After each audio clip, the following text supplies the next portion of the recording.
Okay, Live. theoretically, we are now live. Hopefully, I've got YouTube open, just waiting to make sure that goes. But you know, providing it will, I'll begin. Hello, I'm Jared from MuppetMindset.com. Very excited to be here. YouTube's just gone live, so we're all good. Okay, theoretically, and I can hear myself. What's happening here? I've got. There we go. Okay. My goodness, it wouldn't be the Muppets if something didn't go wrong. I'm Jared from MuppetMindset.com. I'm very excited to be here with Mr. Peter Linz once again. Hello, Peter. Once again. Hi, Jared, once again. I feel like we've done this before. I'm having a really weird deja vu right now. Yeah. Now, last time we spoke, I think you'd been home for about 3 weeks at that point. Was it that long ago? It was that long ago. It feels like 2 weeks ago. Unbelievable. Early April. Wow. How long's it been now? I think we're about week 78. Yeah, at least. No, it's 10 weeks at this point, at least here. Yeah. At least here in North America. And how are you going? How are you holding up? Terrific. You know what? It's springtime. My late wife has this beautiful garden that hasn't been tended to. I mean, she's been gone 4 years, and even for a few years before that, we didn't grow much of anything. So my kids and I have been restoring the garden and just planting so many vegetables and flowers, and that's been very therapeutic and keeping really busy. Plus, you know, I actually do still do a little bit of work here from home, with Sesame and Muppets. So that's. I was going to ask about that because let me get it up. Let me share my screen. Here we go. Let's talk a little about this picture. Aha, that Look picture. At now, I've got a couple of questions about this picture. All right. Where did you get this picture, first of all? Where? I can't reveal my sources. But also... that was in the New York Times. Is that a real door? Yes, that's a real door. Yeah, that's one of the walls in my office. One that's much cleaner than the wall behind me. It's this actual room that I'm in right now. Yeah, that's a closet actually.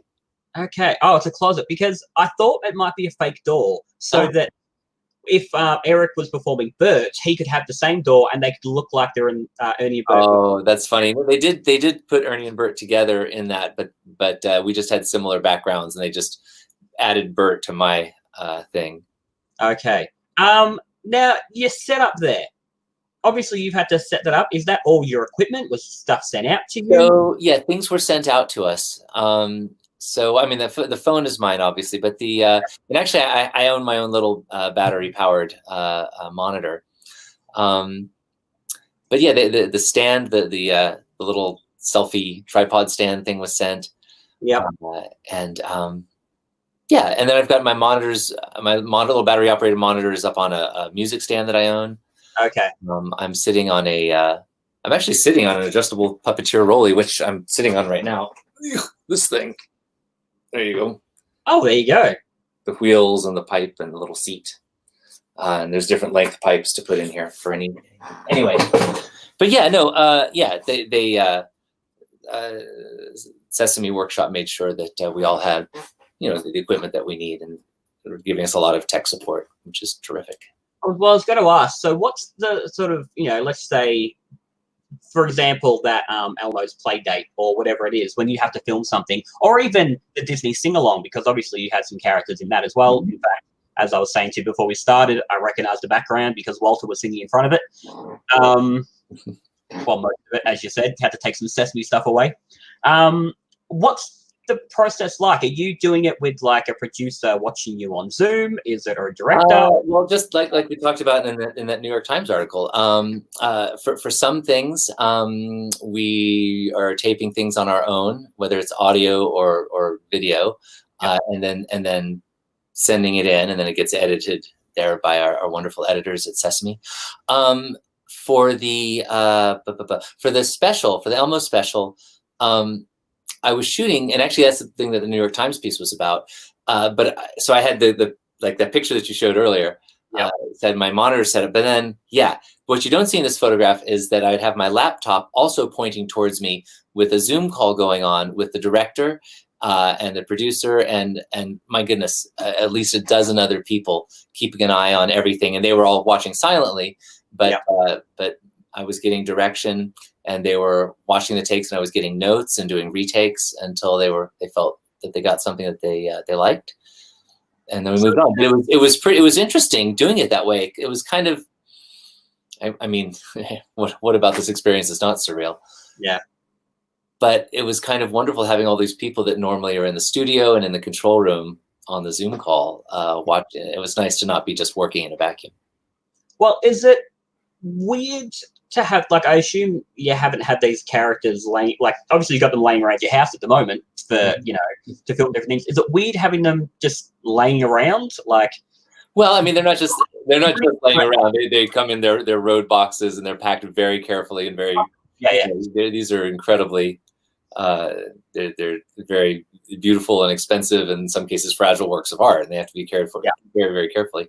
But yes, it is kind of surreal having these boxes of characters in my home. Yeah.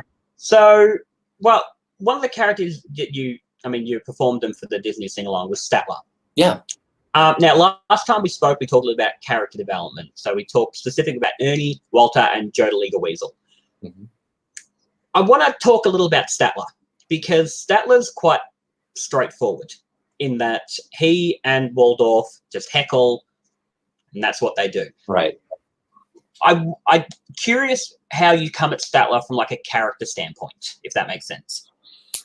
Yeah, it does make sense. Well, like you say, it is pretty straightforward. You know, Statler is a much simpler character than say Ernie, or even Harry Monster, for that matter. You know, he's got his thing, and yet he does have his backstory, and he does have a certain attitude, and anything he says or does is colored by who he is and his life experiences. But on a more superficial level, you know, I've got, again, YouTube, and, you know, there's playlists of classic Statler and Waldorf in the Muppet Show, which is just fantastic material to study what Richard Hunt was doing back then, and his vocal characteristics, and also the way he moved the puppet. And that puppet's very different from the modern one we have now, but it's still hugely informative to go back and watch that. Well, that probably brings me to a fan question we've got. So this is from Michael Lanza. He asked about an article where you mentioned that you're using a mouth plate in Ernie that Jim Henson used way back in the 80s. Yeah, I was. Okay, so can you talk about that? Is that being kept because it was like a piece of Jim or a piece of Ernie? Or it was luck, I guess. But it was this Ernie puppet that had been rebuilt, 3 or 4 times. But the mouth plate, the grip on the inside, was still like from 1983, I think. Sadly, that Ernie got retired. It was really worn out. So I have new Ernies now. Okay. But actually, can I show you something? Oh, go. You asked your question. I can show you something kind of cool. So it's more just got kept because it was a case of, well, it still works. It still works. And also, you know, there was a while there that Ernie was not getting used that much, so he didn't really have a chance to, you know, be worn out sooner. I have something kind of cool. Because my friends at the workshop knew how much I loved that puppet and how much I hated that they had to retire him. When they rebuilt his nose, and the nose is this Scott foam. It's not Scott foam on the inside, but it is a type of foam rubber on the inside. And that foam rubber eventually dries up and crumbles, and it just turns to toast, basically. And it was around Christmas time, and they gave me this beautiful little ornament with that. That's that 1983 Ernie's nose. Oh, that's equal parts beautiful and horrifying. All right, let's. I need to get that out of my brain. So I'm sorry, I've shared too much. Well, this will teach you to ask me back. So, JD Hansel asked, what do you think makes Sesame Street unique to other children's shows? Oy, oy. Yeah, that's a big one. Well, that's a big one. That's a really big one. I mean, you know, Sesame was groundbreaking. You know, when it first came out. You know, I think it was the first show that was completely based on curriculum. but at the same time had to be entertaining. That's a huge question. There have been books written about that. I don't know that I'm qualified to answer that question in like soundbite. I think part of the reason is really Sesame Street was the first. The first thing to do what they're doing. And I mean, you look at how many kids shows there are now, and most of them have just taken what Sesame did. Oh yeah, no, that was a true original. Yeah. And so I think it's I think part of what that helps is the fact you've still got people working on that show who've been with it for decades. And so they're still putting that love and that heart into it. And we have a couple of people that are, original equipment. Exactly right. Frank Biondo and Dick Maitland. Yeah, I mean they've been there since literally day one. Yeah. I hate to interrupt, but I see the Mo Show Productions in New Zealand has asked any hope for Legal Weasel plushies. Joe the Legal Weasel plush. Fingers crossed, Jeremy. Please, and if you press it, I want it to do the laugh. You want to hear the laugh? No, I want if you press the. If you press it, he laughs. Yeah. Oh, that's funny. He laughs and then says, "Don't touch me again." Yeah, I'm going to expect you now, Peter, to call up Disney and get that sorted for us. I'll see what I can do.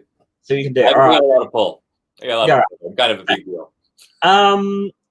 So Anthony Thompson asked, Peter, how fun was it to film Sesame's 50th anniversary and Elmo's new talk show? Oh, both things so fun. I mean, it was great that 50th anniversary special. I mean, the greatest thing for all of us Muppet performers in particular was getting in as many classic characters as we possibly could. Yeah. And that was an absolute blast. And we were like, oh my gosh, it was so much fun. I was like really hoping that some of them actually return. Like Captain Vegetable. I was really hoping for Captain Vegetable to return. It was so fun. And then the Elmo show, well, can't really talk too much about that, but it's coming. I mean, give it another few days and it'll be here. That's so I'm assuming, I'll try that again. I'm assuming Ernie's around for the talk show. Maybe. Or you can't say. He may show up. May show up. And Harry, isn't Harry in the band? Yeah, Harry's in the band. So that brings me back to the 50th special. Harry was in a band with, I think it was Mama Bear. The lamb whose name I forgot. Overheater. How did those people decide we're going to get together and start a band? What a great question. I think you'd have to ask our writing staff about that. Okay, you're not the writing staff, Peter? Why not? Sorry, what's this? Did you're not the writing staff? Come on. I'm not. I'm just not. That's not really my wheelhouse. I can take an idea and run with it and build on it. Yes, and it. But coming up with the concept and mashing those characters together, I don't know the thought there. I'm glad they did. Yeah. Let's see. I've got another couple of questions here. Yes, Ryan Dillon was great as Lefty the salesman. Oh my God, he was amazing. Yeah, he did such a good job.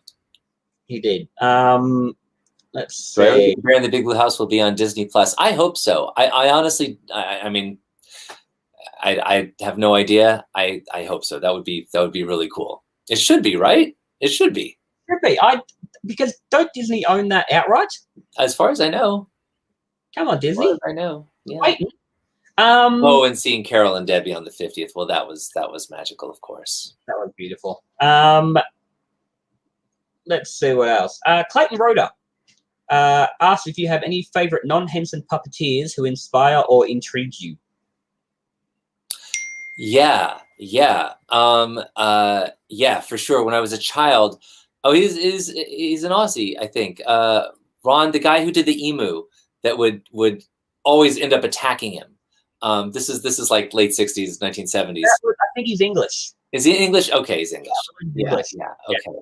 And of course, I can't come up with his name, but he was an early influence on me. I loved him. He's definitely a non-Muppet guy, but he had this. For those of you who don't know, he had this giant. It was an emu, wasn't it, or an ostrich?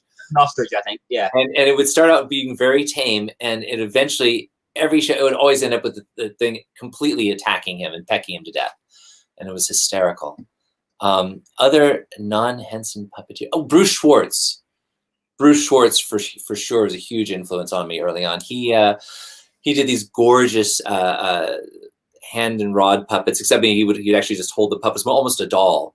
And the rods were made of like umbrella spines. And I got to see, he was on the Muppet Show a couple of times. But I actually got to meet him when I was 11 years old and spend a little bit of time with him and actually try some of his puppets. So yeah, he was magnificent. And Rod Hull, by the way, Rod Hull is the guy with it was an emu. It was an emu, yeah. Rod Hull. Rod Hull, that's it. Yeah. There you go. Thanks, Jonathan. Seen much of Heath McAvoy? Who's this now? Heath McAvoy. He's an Australian puppeteer. He plays Randy, the purple puppet. You haven't seen much of him? Mm-mm. I highly encourage you, Peter, to get on YouTube and type in Randy Feltface and thank me later. Okay, all right.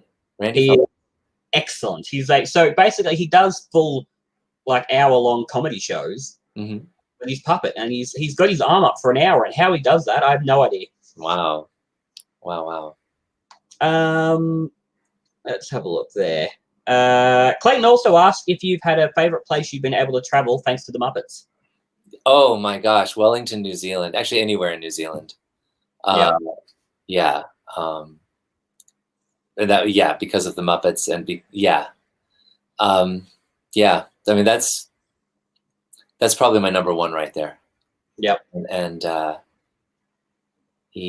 and the first time I got to go was indirectly because of the Muppets, and the second time I went was directly because of the Muppets. We did this wonderful Jim Henson retrospectacle in Wellington, 4 shows with the New Zealand Symphony Orchestra, and oh my gosh, and all the, we had Sesame and Fraggle and classic Muppet Show characters all on the same stage, and it was kind of a unicorn moment. I don't know if that would ever happen again, but it was miraculous, and it was great fun.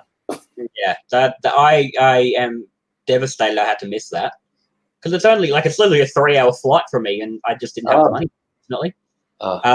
A friend of mine, actually Michael, who asked the question earlier, he got you to sign me an autograph, and you spelt my name wrong. But anyway, don't worry. No. We'll move on. I should go now. Yeah, well, I'm glad you've said. Got a question here. Which is the oldest puppet still in use in the Muppets? In the Muppets? Yeah. Wow. Can I phone a friend? Gosh, I think there's like some prairie dogs and things there. I believe there's still some Muppet Show. Fufu. Fufu, yeah. He's still the original puppet. Really? Yeah. That puppet's going to be well over 40 years old. Oh yeah. How is it not decaying? Well, it's just there's not much, if any, foam in there. It might have been refurbished, okay. But that fur, that filthy fur, is still, Fufu's pretty old. And I'm sure there's some prairie dogs and other like incidental background, creatures that are still originals. Jesse Oliver thinks Droop, and it's from Jesse Oliver, so it's probably true. He knows more than most of us. That's very true. You got to do Droop, didn't you? Yeah. In the ABC special. Mm-hmm. He was drinking hand sanitizer. That sounds about right. Nowadays, he wouldn't be able to get his hands on hand sanitizer. No, you can't. No, he couldn't afford to buy it in the first place. He couldn't afford a drinking habit. Wow. Sean Bryan asks, the Sesame Street set is very detailed. Do you have a favorite little detail that the audience may not have noticed?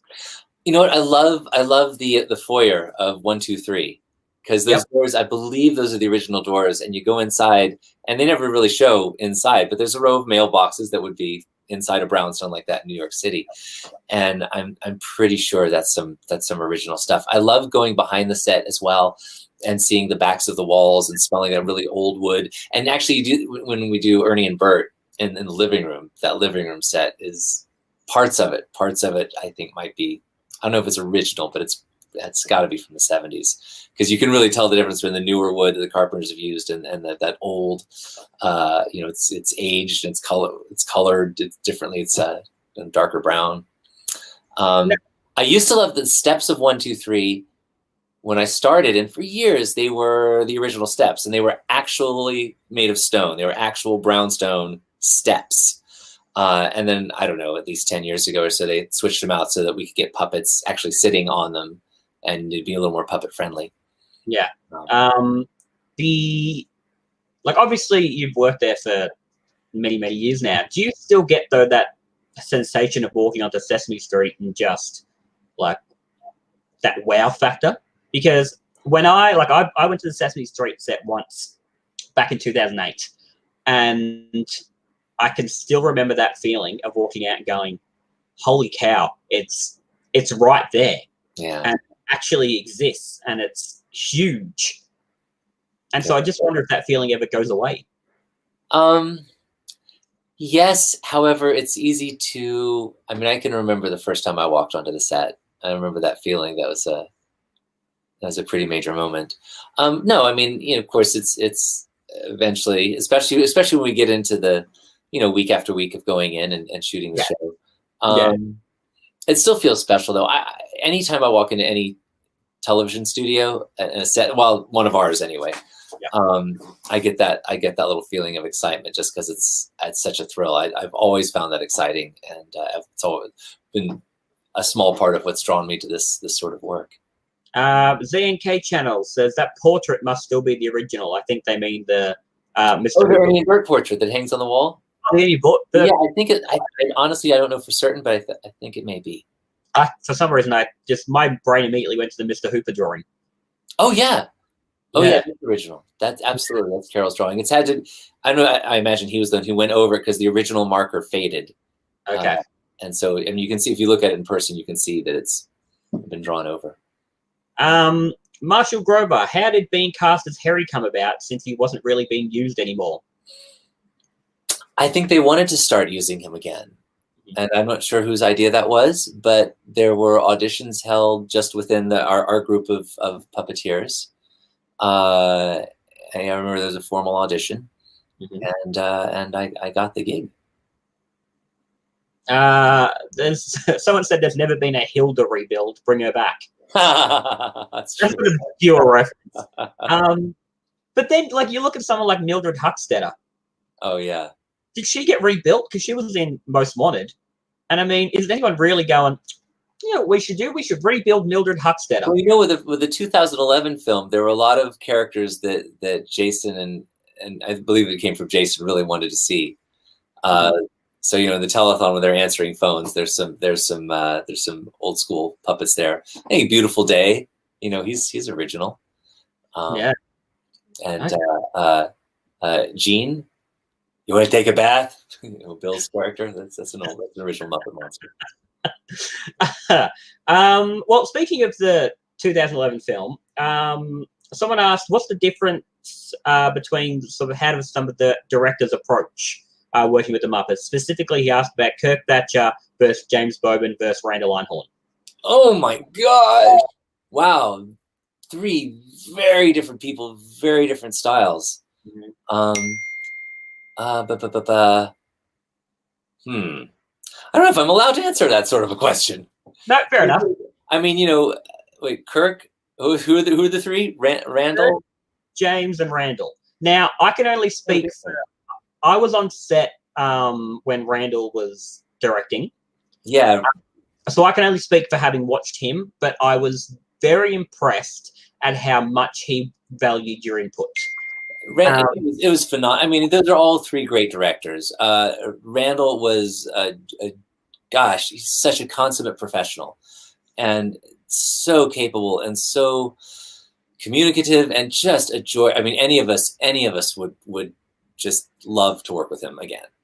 Well, he at one point he was working with Steve and Eric in order to bring a scene down just a little bit. Okay, how can we work?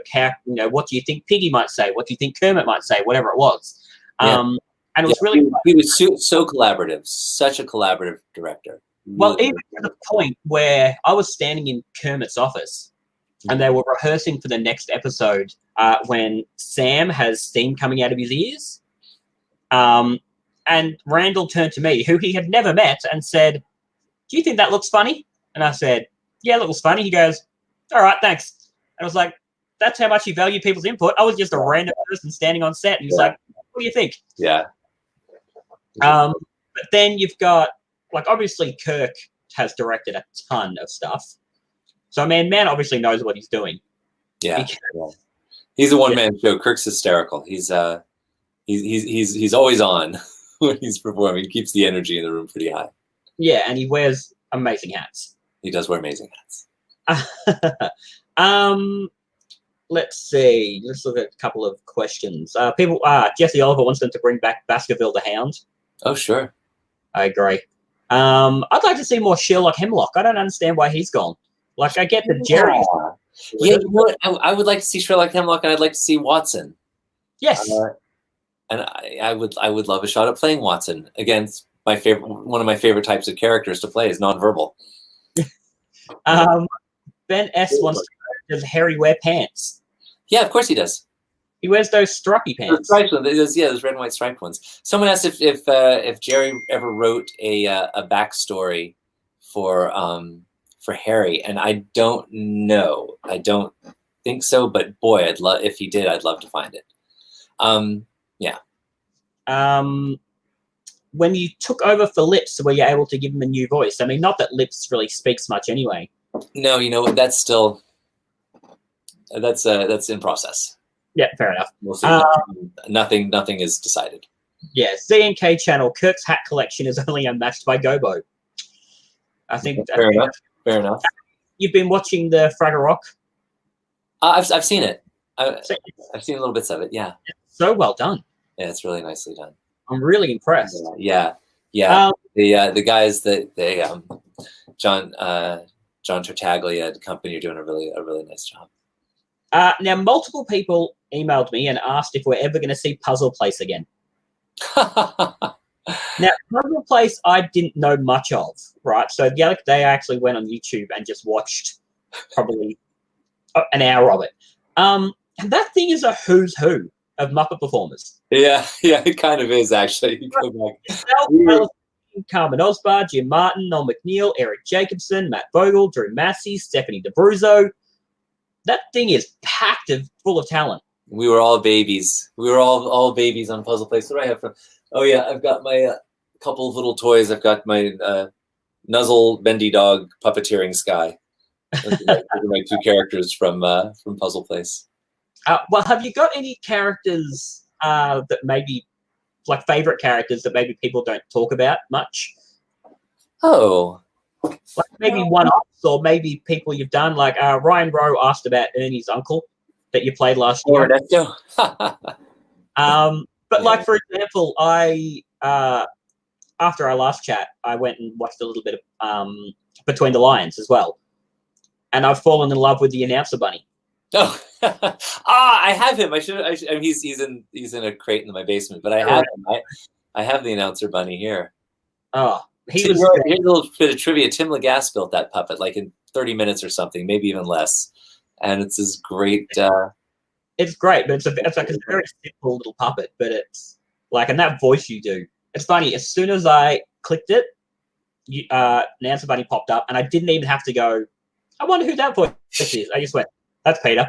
Sorry. Like, you get just that booming sort of deep voice you've got. Who's a bigger Muppet collection, you or Walter? Oh, definitely Walter. In fact, Walter has the Dr. Teeth repaint that's really hard to get. I don't have that one. So he finally got it, did he? Yeah, I think he's probably got it. Okay, good. Although, I don't know. Actually, that's a good point. Jesse Oliver, is Walter still begging Disney to release season 4 and 5 of The Muppet Show? Aren't all the fans? Yes. Believe me, you just have to look at our comments on any post we ever do, and someone's asking about season 4 and 5 of The Muppet Show.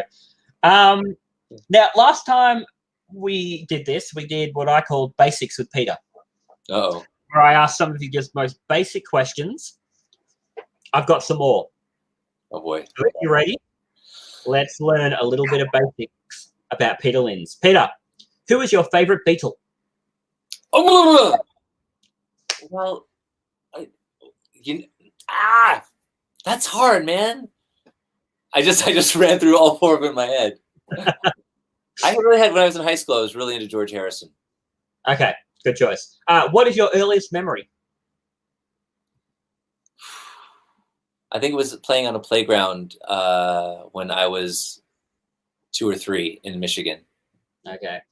Did Prince Harry make the right decision to leave the royal family? Oh, geez, I have no opinion. No opinion on that one. What is your usual order from McDonald's? Oh, stay away. Really? All right. Back in the day, it was a Big Mac. Always got a Big Mac, fries, and a Coke, or a Dr. Pepper, but not for decades. Not for decades. What does your favorite pair of socks look like? Oh, I have so many. I have so many good socks. I think I'm not wearing interesting ones right now, but there they are. My favorite pair of socks. Let's see your favorite pair of socks. Oh, nice. I've got those as well. If I know they're going to be a sock question, I would have worn one of my really good pairs of socks. Do you know Fluvog? Fluvog shoes. They make some really cool socks, and I've got a few of those right now. What is a movie you've seen and just don't see the appeal of? Oh. I'm trying to watch movies I don't like. You know what I do? It's terrible. I watch a lot of the same movies again and again and again. Me too. I like the movies I really like. And I enjoy seeing new things in them and making new observations and catching things I hadn't caught before. Yeah. From pretty simple that way. Is it pronounced hummus or hummus? Hummus. Correct. How much wood would woodchuck chuck if a woodchuck could chuck wood? You can chuck as much wood as a woodchuck could if a woodchuck could chuck wood. That was very well done. If you could have designed it first, how many sides would you have given a triangle? Oh, 5. Correct. And finally, do your best impression of someone, but not a Muppet. My best. Oh, Mary, where's our kids? I need you. Oh, Petey, Janie, Suzu. Well done. I'll do the applause for everybody watching. Well done. That was Basics with Peter Linz.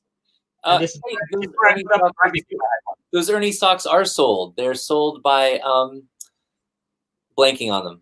I know online because you posted a link. Yeah. It's a sock company. They're on Instagram, and these guys do great stuff. And I'm not gonna find it right now, am I? I'm gonna quickly Google. You Google. Can I do show and tell? I'll show some stuff. Please, show and tell. All right. Okay. So for those of you unfortunate enough to watch last time and watch again, I did fix the label on my door in a jar. Because did you find where the label was? You said you couldn't find it last time. Yeah, of course, it's just fallen behind something. It's easy for things to get lost up here.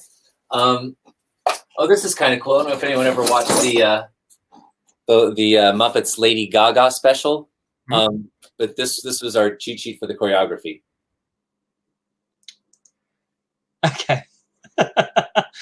So that's, I mean, if I was a puppeteer, I'd know what any of that meant. I don't know that you would. I don't remember what any of that means, actually. Well, some of it I remember. Dropping. Oh, so Bear in the Big Blue House. I have a few things from Bombard. What? I don't know what that is. I have a few things from Inside Tutter's Mouse Hole. That was Wamba. Oh yeah, thank you, Wanda. Wanda, you're watching? Well, Bombas makes Ernie socks as well. I wasn't actually thinking of Bombas, but they do a whole line of Sesame Street socks. They do. I've actually got the Elmo ones on. Thank you, Wanda. Freshly Pressed makes the Ernie socks. Freshly Pressed also makes, but Bombas does a wonderful, a whole line of Sesame Street socks for adults and for kids. So for diehard fans, just inside Tutter's mouse hole was a table and a lamp and a picture of Grandma Flutter. And that's from the set.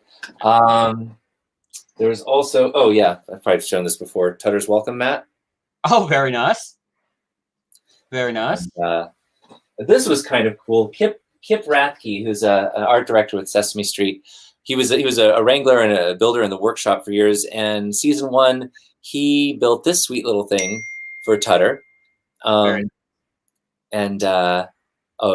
friend Jesse likes the purple socks. Anyway, he said, Tutter needs a little stuffed kitty. And it was just a random thing. It was just a sweet thing. And so great, Tutter had a kitty. Well, eventually it actually turned into product. and they, this was, I guess this was sold at the Disney store. Yeah, this is sold at the Disney store, and it was came with a blanket and kitty. But this is the original. That's the original kitty. Very cool. Now someone has asked. Joseph asked, "Is Walter in Muppets now?" Is which? Is Walter in Muppets now? I'm not permitted to say things like that. Come on, watch and find out. That's true. You only have another 2 months, and then we get to find out. Yeah. Now Ryan Dozier, that guy. What do you want? What has he ever done? Except make a life-changing website that allows me to do things like this. Oh wait, sorry. Okay, I got it. Sorry, I was distracted by a question. Carry on. You're right. Ryan Dozier asks, "Would you rather do the rubber duck or do the pigeon?" I mean, Ernie, of course, would rather do the rubber duck. Me, do the rubber duck or do the pigeon? I would do the pigeon. I think, yeah. I think also that way you don't have to get 10 of your closest friends to come and have a bath with you. Well, no comment. Yeah, no, that's fair. Someone else asked, "Who is the most awkward character physically to perform? Whether the position you have to be in, or the bulk of them, or something like that." Yeah. Any of those body puppets, Snook the Sloth from It's a Big, Big World. Anytime. I've been in awkwarder positions with hand puppets. I've been in the most awkward position. I was for the movie, for the first Muppets, the 2011 film, where I was stuffed in an actual kitchen cabinet with my hand through a hole in the cabinet just through the back of Walter's head. But yeah, any of those full-bodied where you're inside, actually inside the character, and instead of just performing from the elbow up, it's your entire body is performing this puppet. I also love doing that. It's so much fun, and it's such a cool challenge. But it's not natural. I don't think people realize that someone like Bobo, Bill actually has to wear a harness. Oh gosh, that thing is so unwieldy. Yeah, he's a beast of a puppet. Let's have a look. Josh Hankemeyer, can you please share a favorite memory of Caroll Spinney? Oh, I've got so many. But when I was relatively new, a very small group of us went up to Caroll and Debbie's house and spent the weekend there. And there was a freak snowstorm, and we lost power. And and we were just hanging out in Birdland, which was, Caroll had this this very large garage, and the upstairs of the garage was his little dance club and karaoke bar. It wasn't really karaoke, but there was karaoke and a mirror ball and dance floor, and we were just sitting there, and we had candles lit, and I was just sitting at the table, and Caroll was just telling me, gosh, about his childhood and so many stories, and it just, I was the new kid, and here I was spending the weekend at his house with just a few close friends, and he was so dear. And of course, as I got to know Caroll better, of course, he would tell his stories to everybody. That was just who he was. But it made me feel so special. And then for years I got to right hand for him with Oscar, and it was the same sort of thing. I when between takes I would hold Oscar for him, and he would tape up his script, and he would tell me stories, and it was just a magical time. Any time spent with Caroll and Debbie is a magical time. Yeah. What I've really liked is that Debbie has continued to upload things on Caroll's Facebook page. Oh, wow. Okay. Continue to upload things. She uploaded a really nice little video a couple of weeks ago. There's like a little animated video of like her, of like Caroll singing to her, but it's obviously someone else's voice. It's just done online.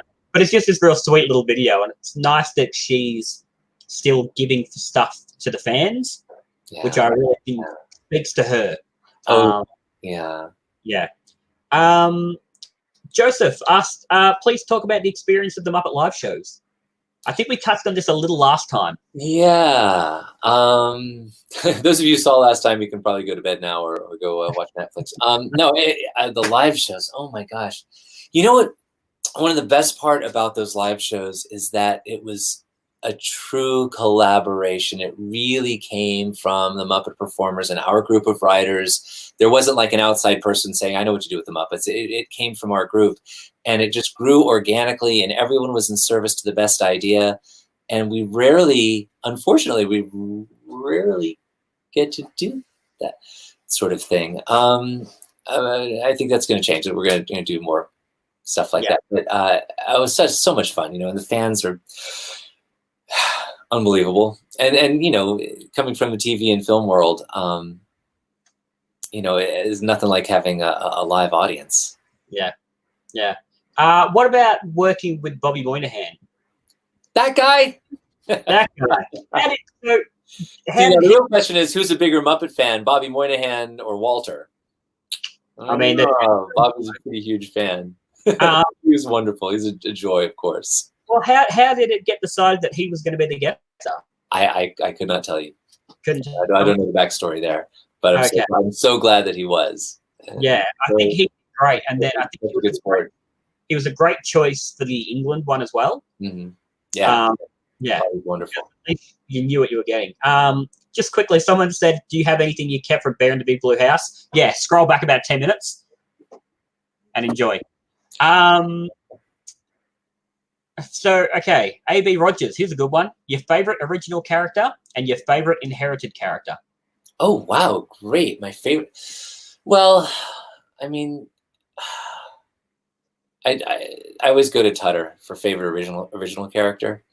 That little mouse. I miss performing him. I just love that character so much. He's so unpredictable. He's a character that when I put him on, I don't know what's going to come out of his mouth. Oh, really? I really don't. And he just takes over. And I love that. There's a certain freedom with that character that I don't necessarily feel with others that I perform. And I miss that. He's a loose cannon, that one. And favorite character I've inherited? That's really, I'm the steward of these incredible legacy characters. It's really tough to do. I mean, Ernie seems like the obvious choice here, but they're all they're all so magical, and they're all such. It's such an honor to get to do any of them. Robin, Star, Link. Oh my gosh. Can't choose just one. I think I said in the last one how much I enjoyed Link in the live show, the English one, where he turned into the 13th Doctor. That's one of my. I think that's probably one of my favorite Link things. You would win. A friend of mine once said he would love to see me and Walter compete in a Muppet trivia contest. Yes, Alice Deneen, you were correct. Jesse would definitely win that one. I think Jesse would blow us all away. Hi, Alice. I reckon. Oh, hi, Alice. We were talking about you earlier and Puzzle Place. My God, that. Yeah. Alice was Julie Wu, and she was Sizzle the cat to my Nuzzle the dog. Where are we? I had a question I was going to ask, and now I can't remember because I got distracted. Oh, Andrew Lyon, are you doing okay? I just want to kindly check in. Thank you for kindly checking in, Andrew Lyon. I'm doing great. Thank you. All things considered, doing very, very well. I appreciate it. Hope you're doing well, too. What's another performer's character that you enjoy performing? Just because the puppet itself is fun to perform. I know occasionally you might double for someone. Yeah. Big Bird. Yeah? When I get to double for Matt, and in the past when I've gotten to double for Caroll. Yeah. Yeah, that's a very cool, like, oh my God, I'm in Big Bird. Yeah. I think Matt a couple of years ago posted a photo of what it looks like inside Big Bird. Yeah. And I didn't realize, and of course this makes sense, I didn't realize how yellow it would be. Yeah, well, there's the light streaming in through the feathers. I have no idea why. I just thought it would be dark. Of course it would be dark. But yeah, it's like blindingly yellow. Well, it's a little dark. There's a yellow hue. It's not necessarily bright enough to see a little script if you tape a little script to the side of the monitor. Yeah. Sometimes you need a light for that. And there is a little light for that actually in there.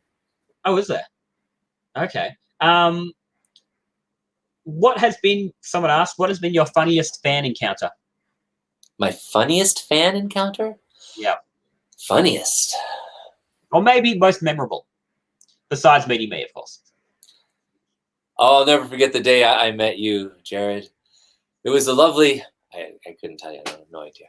I know the day I met you. You had food poisoning and weren't feeling very well. That's memorable. Yeah, I remember that. You know, I don't know. We don't get enough. I mean, every fan interaction is unique and special, and I think what's good about the Muppet fans is that 99.999% of us are just warm, happy, lovely people. Mm-hmm. I feel very lucky to sort of be a figurehead of this little fandom. I have been recognised by people. Have you? Awesome. In fact, one of my friends, Michael, we became friends because he walked up to me and said, "Are you Jared from the Muppet Mindset?" I was like, "Why, yes, I am. Thank you very much." Yeah, it's a weird. Oh, can you roller skate inside Big Bird like Caroll used to do? I have not been given the opportunity, but I can roller skate. Not as well as Caroll, but I can roller skate and I can ride a unicycle. And I have not been given that opportunity yet either. Yeah. How did you learn to ride a unicycle? I taught myself when I was like 12. Just cause.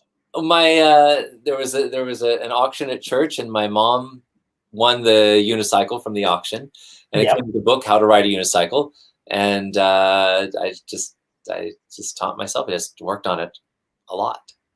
I have a couple in my garage. That's impressive. All right, I expect you now to just post every day videos of you on a unicycle. Me on the unicycle? All right, sure. I'll be riding up and down the dirt road out here. Yeah, please do. JD Hansel asked, how different is making TV from making movies, and do you prefer one process over the other? They're just different. I don't know that I prefer one over the other. TV's a lot faster. TV's much more immediate. Okay, we got to go. You have a limited amount of time and a limited amount of money to get things done. Film is much more deliberate. And I mean, you got to remember, with TV, we're cranking out, 20 minutes of new material every single day. Yeah.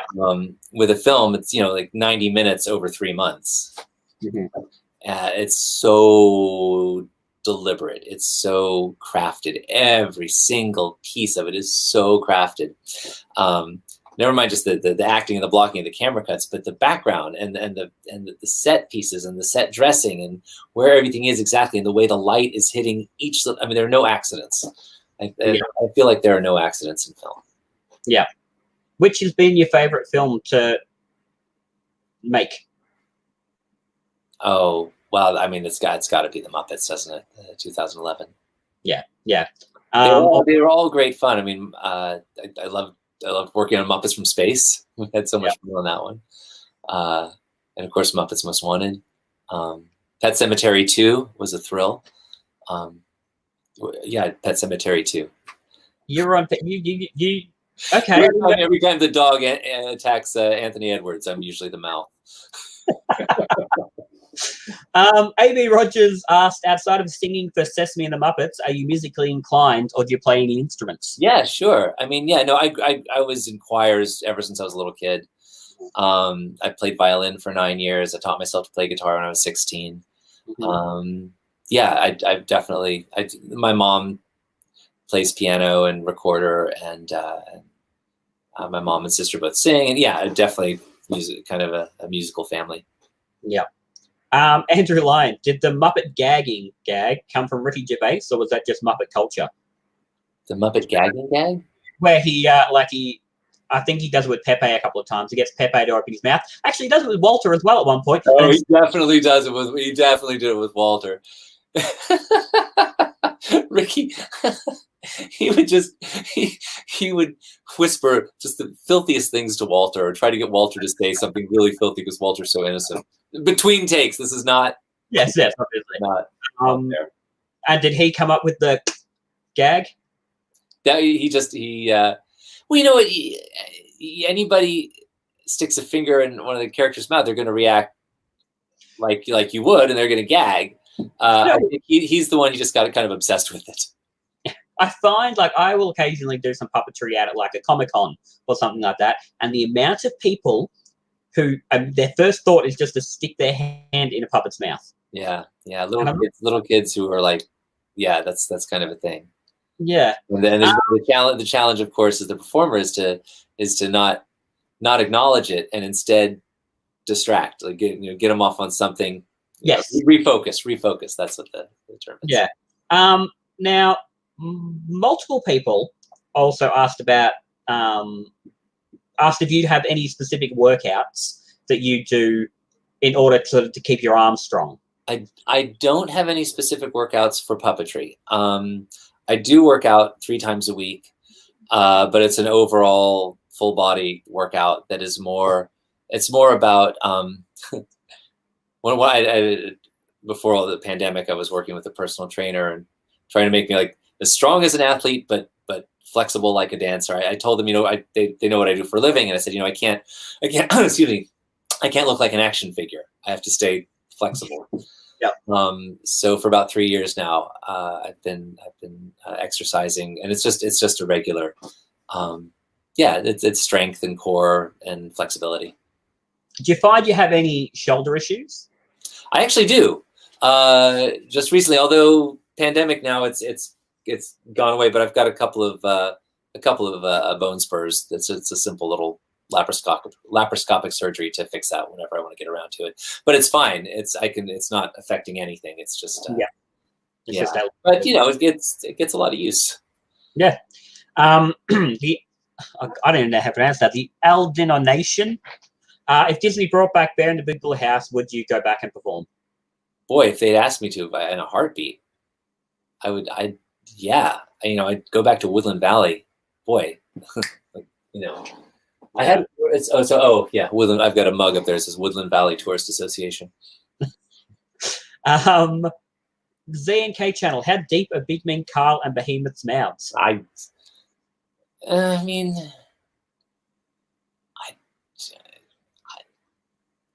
Good question. Deep?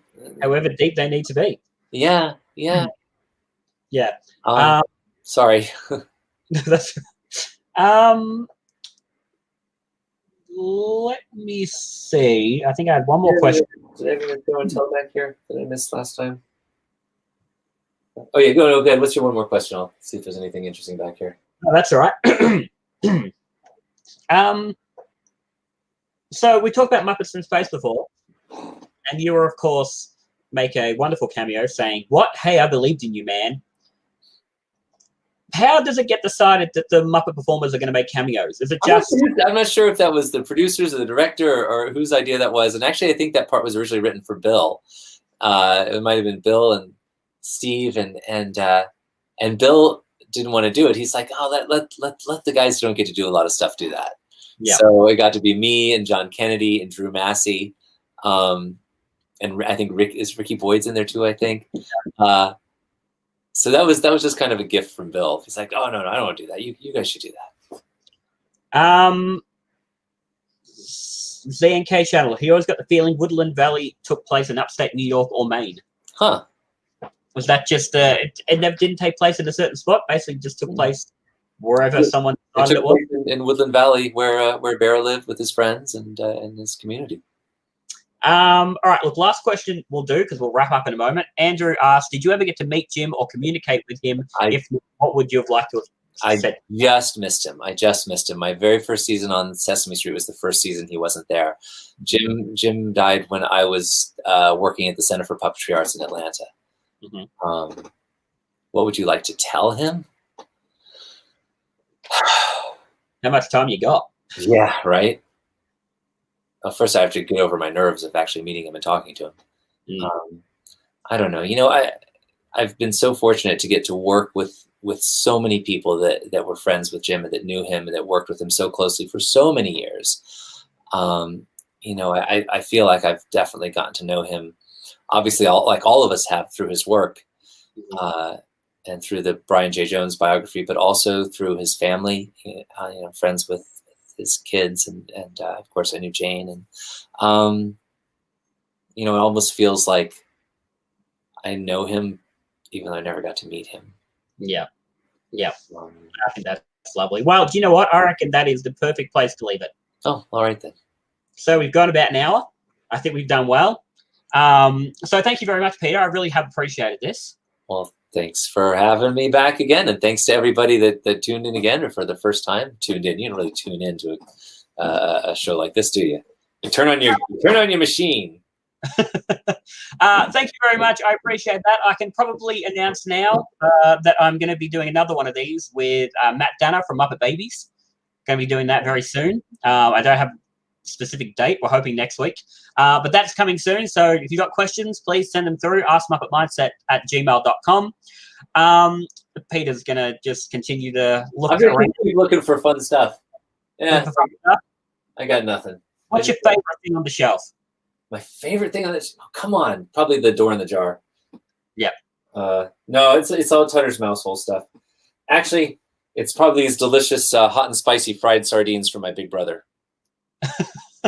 Lovely. He loves to give me gag gifts for Christmas. I've got these Prairie Belt smoked sausages in a can. Great. It's my big brother's humor. As you do. And I guess my very last question is, can I please have the door in the jar? No, you may not. Thank you very much, everybody. And we'll see you soon. Thank you very much, Peter. All right. Thanks, Jared. Bye, y'all.